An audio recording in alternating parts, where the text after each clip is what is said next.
এখন হচ্ছে বিকেল 4টা 20, তো সন্ধ্যার টাইমও হয়ে যাচ্ছে।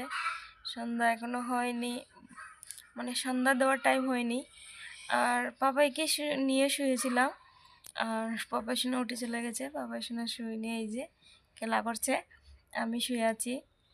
আর শোয়া থেকে শুনি যে রাস্তায় কাপড় নিয়ে এসেছে বাড়ির সবাই, আমার যা, আমার শাশুড়ি সবাই গেছে। তো সাথে মানে কথা শুনে আর থাকতে পারলাম না, আমিও চলে গেলাম। গিয়ে তো আর কি নিয়েও আসলাম ওর পাপার জন্য, আর কুলবালিশের কাবার দুটো নিয়েছি, আর ওর পাপার জন্য দুটো মানে ওই প্যান্ট নিয়েছি। আর ওর পাপাকে বলেছিলাম টাকা দিতে, ওর পাপা বলে না আমি দিতে পারবো না, আমার কাছে এখন নেই। আর কি করব, আমার টাকাই চলে গেল, মানে দেখে